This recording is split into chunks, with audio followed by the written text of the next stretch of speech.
जय हिंद दोस्तों, कैसे हो आप लोग। आशा करता हूँ आप लोग अच्छे होंगे। जैसा कि आप स्क्रीन पर देख रहे हो, यह पेपर दिल्ली पुलिस कांस्टेबल का प्रीवियस ईयर का पेपर है। यानी जो आपकी पिछली भर्ती दिल्ली पुलिस कांस्टेबल की निकली हुई थी, सभी शिफ्टों का आंसर की है। तो आप सभी को पता है कि सितंबर अक्टूबर में आपका दिल्ली पुलिस कांस्टेबल का आपका भर्ती है। और एसएससी जीडी का लगभग आपका जो पेपर है वो समाप्त हो चुके हैं। ठीक है, 28 तारीख तक समाप्त हो जाएंगे। तो आपका जो है दिल्ली पुलिस के लिए आप टारगेट बिल्कुल अभी से कर लीजिए, क्योंकि आपको पता है इतना बेरोजगारी मच रहा है। ठीक है, और सभी को पता है कि भाई दिल्ली पुलिस का निकला हुआ है, दिल्ली पुलिस का निकला हुआ है। तो आप अभी से तैयारी में लग जाइए और पुराने पेपर को जरूर सॉल्व करिए, क्योंकि पुराने पेपर से ही आपको उस एग्जाम का बेस्ड पता चलता है कि किस तरह के प्रश्न पूछे जा रहे हैं, कहाँ कहाँ से प्रश्न पूछे जा रहे हैं, किस किस टॉपिक से प्रश्न पूछे जा रहे हैं। ठीक है, तो पुराने पेपर जरूर सॉल्व करना है। और जो पेपर हम सॉल्व करने वाले हैं वो है 20 नवंबर 2023 को एग्जाम हुआ था और सेकंड शिफ्ट का पेपर है। सब्जेक्ट आप देख सकते हो, constable executive male and female in Delhi police exam 2023। और जिस कैंडिडेट की हाइट 170 नहीं है तो वो Delhi police head constable ministerial के लिए टारगेट कर सकता है। उसमें हाइट 165 सेंटीमीटर मांगी गई है। ठीक है, तो वर्दी का सपना आपका पूरा हो सकता है। तो चलिए दोस्तों, वीडियो स्टार्ट करते हैं। आपका दिल्ली पुलिस कांस्टेबल में जीके जीएस जो है वो आपका 50 नंबर का पूछा जाता है। तो जीके जीएस का बहुत ही महत्वपूर्ण इसमें रोल है, तो जीके जीएस को अलगे में नहीं लेना है। ये रहा आपका पहला प्रश्न।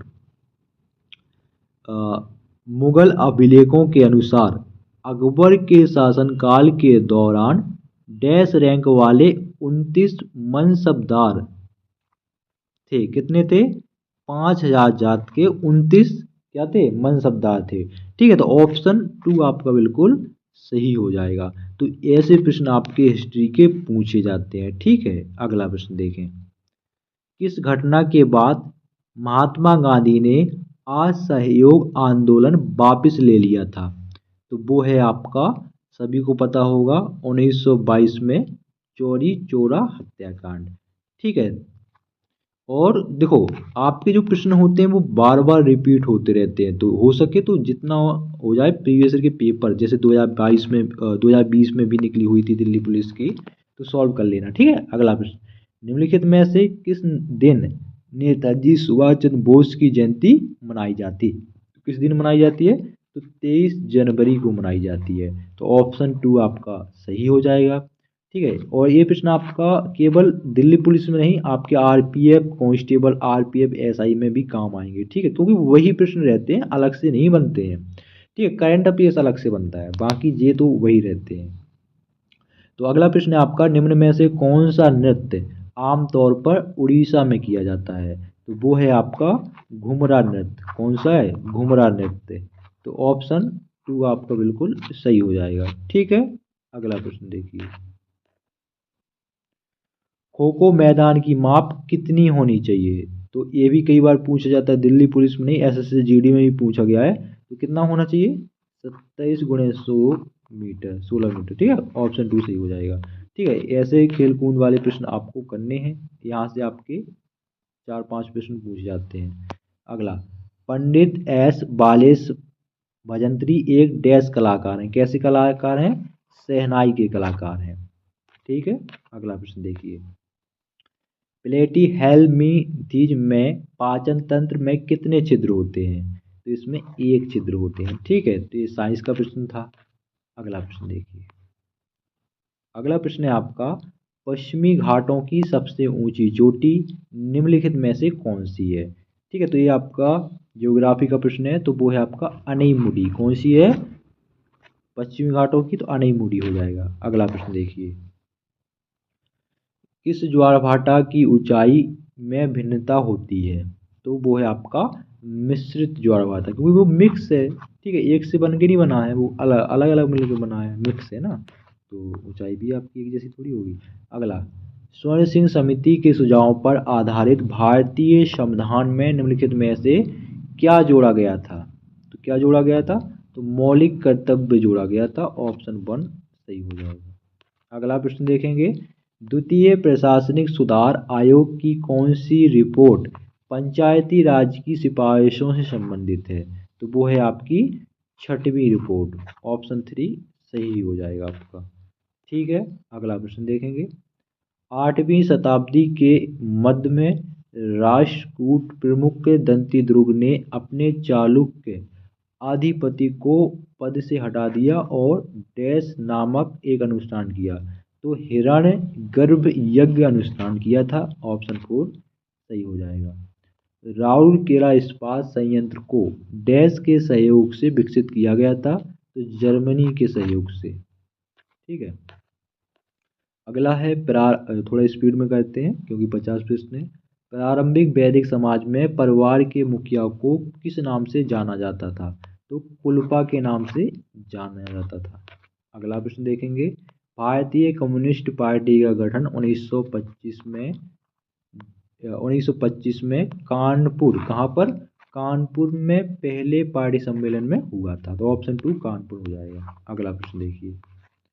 1916 में कांग्रेस और मुस्लिम लीग ने ऐतिहासिक डैश पर हस्ताक्षर किए थे। तो ऐतिहासिक लखनऊ समझौते पर क्या किए थे? हस्ताक्षर किए थे। अगला प्रश्न। निम्नलिखित में से कौन सा भोजन का एक मुख्य अकार्बनिक स्रोत है? तो वो है आपका जल। कौन सा है? जल है। अगला है ब्रिटिश युग के दौरान भारतीय अर्थव्यवस्था को डैश के रूप में जाना जाता था। तो किसके? इसके कच्चे माल के स्रोत के रूप में जाना जाता था। अगला प्रश्न देखिए। अगला प्रश्न है आपका बास्केटबॉल के संबंध में निम्नलिखित में से कौन सा कथन सही है? तो ऑप्शन 3 आपका सही हो जाएगा। प्रत्येक टीम 12 खिलाड़ियों से बनी होती है। ठीक है, बास्केटबॉल की, जिसमें किसी भी समय केवल 5 को ही कोर्ट में जाने की अनुमति होती है। मतलब खेल होते तो 12 खिलाड़ी हैं, खेलते 5 खिलाड़ी हैं। ठीक है, अगला प्रश्न देखिए। निम्नलिखित में से किसने तानसेन को मियाँ की उपाधि दी थी? तो वो है अकबर। अगला, my country my life Bharat के निम्नलिखित में से किस पूर्व उप प्रधानमंत्री की आत्मकथा है? तो वो है लाल कृष्ण आडवाणी की। अगला प्रश्न है निम्नलिखित में से किसे 26 जनवरी 1950 को राष्ट्रपति के रूप में अपनाया गया था? तो वो है आपका सारनाथ का सिंह शीर्ष। अगला प्रश्न है किस प्रसिद्ध चीनी दार्शनिक और विद्वान ने अपनी शिक्षाओं में नैतिक मूल्यों, पारिवारिक संबंधों और सामाजिक सद्भाव के महत्व पर जोर दिया? तो वो है कन्फ्यूशियस। अगला प्रश्न है कवाड़ी अट्टम भारत के निम्नलिखित में से किस राज्य का एक प्रमुख लोक नृत्य है? तो वो है तमिलनाडु राज्य। अगला प्रश्न देखेंगे डैश को किसी देश में उत्पादित अंतिम वस्तुओं और सेवाओं के मूल्य के रूप में जाना जाता है? तो किसको? राष्ट्रीय आय को। ऑप्शन 2 सही हो जाएगा। अगला प्रश्न देखेंगे हम्पी के विट्ठल मंदिर में डैश स्तंभ हैं जो संगीत स्वर उत्पन्न करते हैं? तो कितने स्तंभ हैं? 56 स्तंभ है। ऑप्शन 4 सही हो जाएगा। अगला प्रश्न देखेंगे निम्नलिखित में से किस देश ने तीसरी नेत्रहीन क्रिकेट विश्व कप T20 चैंपियनशिप जीती? तो वो है आपका भारत में। अगला प्रश्न देखेंगे भारत में नियोजित आर्थिक विकास की शुरुआत से पहले 1945 में निम्नलिखित में से कौन सी योजना शुरू की गई थी? तो वो है जन योजना शुरू की गई थी। अगला है निम्नलिखित में से कौन सा या कौन सी सामाजिक और आर्थिक लोकतंत्र के आदर्शों को बढ़ावा देने के लिए है? तो वो है आपके राजकीय नीति निर्देशक सिद्धांत। अगला प्रश्न है अजैविक के बारे में निम्नलिखित में से कौन सा दावा गलत है? वो हो जाएगा ऑप्शन 2 वे पारिस्थितिकी तंत्र के जीवी घटक हैं। तो ये आपका गलत है। ऑप्शन 2 सही हो जाएगा। अगला भारत के राष्ट्रपति के चुनाव में विवाद याचिका निम्नलिखित से किसमें दायर की जा सकती है? तो वो है केवल भारत के सर्वोच्च न्यायालय यानी सुप्रीम कोर्ट में ही की जा सकती है। अगला हड़प्पा सभ्यता के दौरान कांस्य की मूर्तियां बनाने के लिए किस विधि का उपयोग किया जाता था? तो पिघली हुई मोम की ढलाई का। अगला प्रश्न है संपूर्ण ग्रामीण रोजगार योजना कब शुरू की गई थी? 2001 में शुरू की गई थी। ऑप्शन 4 सही हो जाएगा। अगला प्रश्न देखें, निम्नलिखित में से कौन सा सहकारी क्षेत्र के उद्योग का एक उदाहरण है? तो वो है कोयर उद्योग। अगला प्रश्न है, वर्ष 2022 में आयोजित 63वीं राष्ट्रीय खेलों का उद्घाटन किसने किया था? तो वो है नरेंद्र मोदी जी ने किया था। ठीक है। अगला प्रश्न, वर्ष 1955 में गणतंत्र दिवस परेड दिल्ली में निम्नलिखित में से किस स्थान पर आयोजित की गई थी?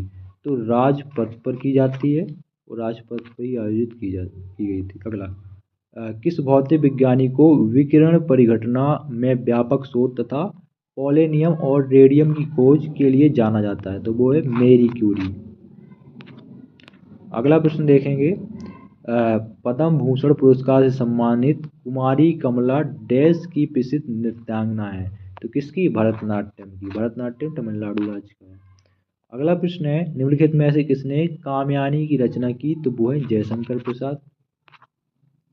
अगला प्रश्न है, भारत में 1991 के आर्थिक सुधारों के समय वित्त मंत्री कौन थे? तो डॉक्टर मनमोहन सिंह थे।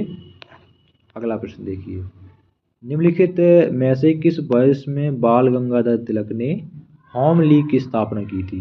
तो 1916 में की थी। ऑप्शन 2 सही हो जाएगा। अगला प्रश्न देखेंगे, भारत की आकस्मिकता निधि का संचालन डैश द्वारा किया जाता है? तो किसके द्वारा? राष्ट्रपति के द्वारा किया जाता है। अगला, कॉलेजियम प्रणाली के संबंध में निम्नलिखित में से कौन सा कथन गलत है? तो वो है, यह प्रणाली वर्ष 2007 में शुरू हुई थी। अगला प्रश्न देखेंगे, कौन सा संगठन राष्ट्रीय प्रतिदर सर्वेक्षण कार्यालय और अन्य स्रोतों से एकत्र आंकड़ों के आधार पर भारत में आधिकारिक निर्धनता आकलन जारी करता है? तो वो है नीति आयोग। अगला प्रश्न है आपका, निम्नलिखित में से कौन उदारीकरण का प्रमुख विशेषता नहीं है? तो वो है सार्वजनिक क्षेत्र के उपक्रमों के इक्विटी शेयरों का हिस्सा जनता को बेचना। अगला प्रश्न देखिए, अगला प्रश्न है, हरिकेन के बारे में निम्नलिखित में से कौन सा कथन सत्य है? तो वो है आपका अटलांटिक से संबंधित। ये वाला कर लेना, ठीक है। अगला प्रश्न ये भी कर लेना। ये है, निम्नलिखित में से किसे सबसे अधिक तरल संपत्ति माना जाता है? तो वो है मुद्रा को। ठीक है। अगला और आखिरी प्रश्न है, वर्ष 2022 में अर्जुन सिंह ध्रुवे को निम्नलिखित में से किस नृत्य शैली में उनके योगदान के लिए पद्मश्री पुरस्कार से सम्मानित किया गया था? तो वो है बैगा जनजाति नृत्य। तो दोस्तों, ये थे आपके दिल्ली पुलिस कांस्टेबल में पूछे गए जी के 50 प्रश्न। वीडियो कैसा लगा कमेंट बॉक्स में जरूर बताना। जय हिंद, जय भारत।